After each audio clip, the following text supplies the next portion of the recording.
Olá, povo de Deus, quinta-feira, 17 de agosto de 2023, 19ª semana do Tempo Comum. Nossa reflexão de hoje é a partir de Josué 3, de 7 a 10a, 11, 13 a 17 e Mateus 18, 21 a 19, 1. Naqueles dias o Senhor disse a Josué: hoje começarei a exaltar-te diante de todo Israel, para que saibas que estou contigo, assim como estive com Moisés. Tu ordena aos sacerdotes que levam a arca da aliança, dizendo-lhes: quando chegardes à beira das águas do Jordão, ficai parados ali. Depois Josué disse aos filhos de Israel: aproximai-vos para ouvir as palavras do Senhor vosso Deus. E acrescentou: nisto sabereis que o Deus vivo está no meio de vós e que ele expulsará da vossa presença os cananeus. Eis que a arca da aliança do Senhor de toda a terra vai atravessar o Jordão adiante de vós.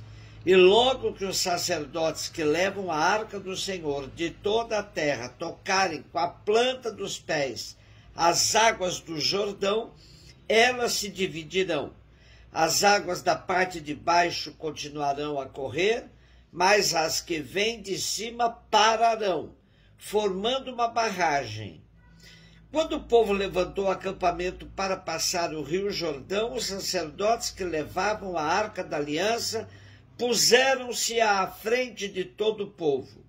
Quando chegaram ao rio Jordão e os pés dos sacerdotes se molharam nas águas da margem, pois o Jordão transborda e inunda suas margens durante todo o tempo da colheita, então as águas que vinham de cima pararam, formando uma grande barragem até Adã, cidade que fica ao lado de Sartã, e as que estavam na parte de baixo desceram para o mar Arabá, o mar salgado, até secarem completamente.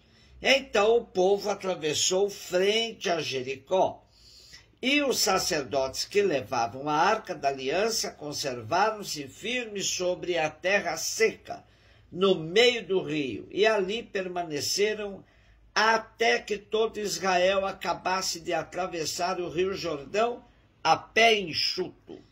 Depois da morte do grande líder Moisés, era preciso credenciar um substituto que, com igual força, conduzisse o povo na entrada da terra da promessa. Terra que será repartida entre as tribos assentadas em novo território. Essa função coube a Josué, que recebe de Deus o credenciamento para liderar o povo.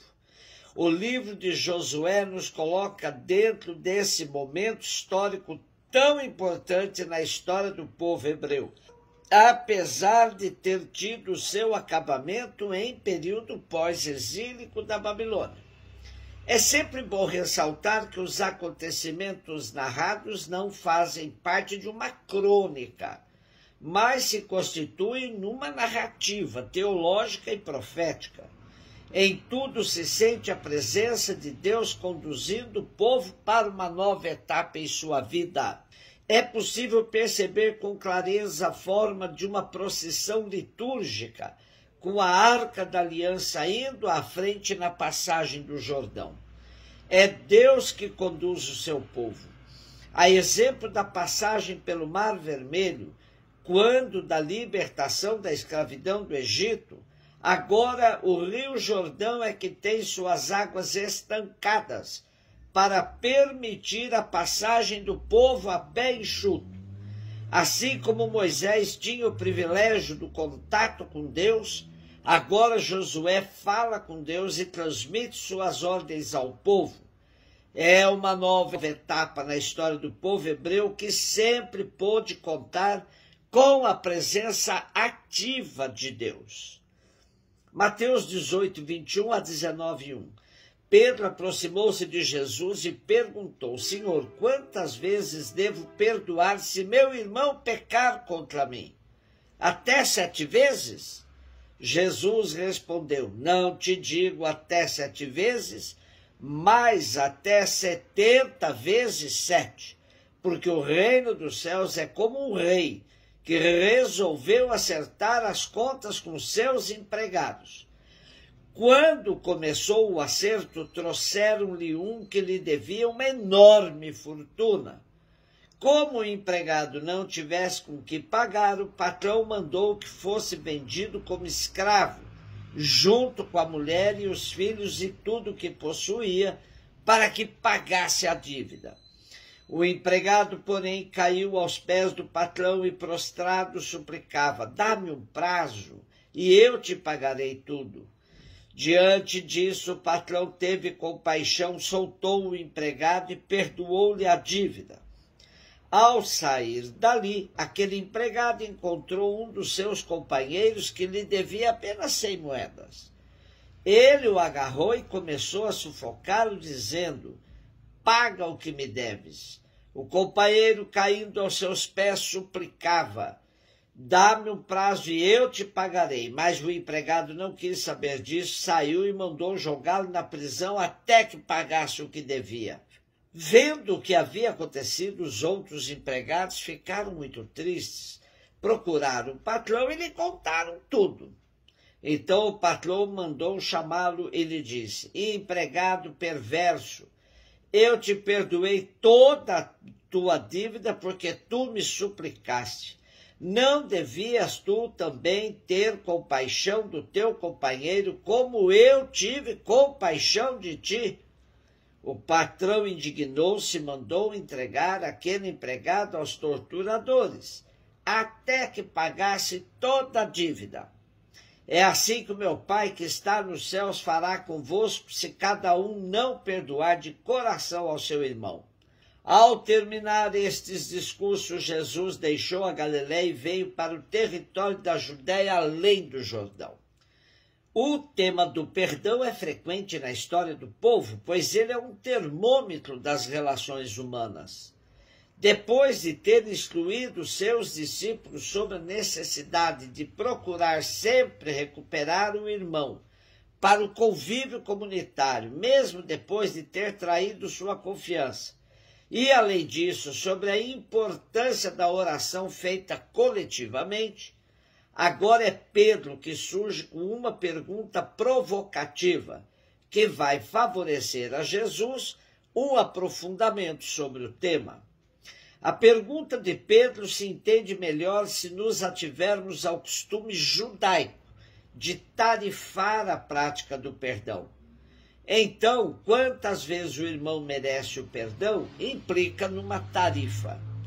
Pedro foi generoso ao invocar 7 vezes como quantia necessária para o perdão.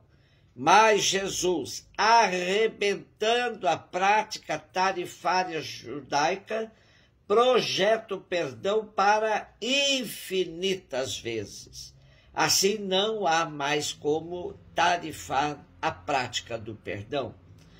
Quanto à parábola, nos ajuda a perceber que a medida do perdão no relacionamento deve ser a misericórdia do Pai. Se o Pai age com misericórdia, perdoando nossas dívidas, também temos de usar de misericórdia em relação aos nossos irmãos. Em boas traduções bíblicas, temos a comparação da dívida percebida mais precisamente. A dívida do devedor implacável era de 10.000 talentos, o que equivalia a quase 164 toneladas de ouro. Quantia exorbitante, escolhida intencionalmente para contrastar com a dívida do seu companheiro de trabalho, que era de apenas 100 denários, correspondente a menos de 30 gramas de ouro. Perdoado absurdamente, não foi capaz de perdoar uma mixaria. Assim fica claro que, enquanto a nossa capacidade de misericórdia é limitada, a de Deus é infinita. A parábola pretende nos levar à busca de aproximação da misericórdia de Deus em nossos relacionamentos. Só assim podemos orar: perdoai as nossas dívidas, assim como nós perdoamos aos nossos devedores, ou perdoai as nossas ofensas, assim como nós perdoamos a quem nos ofende. Um beijo no seu coração.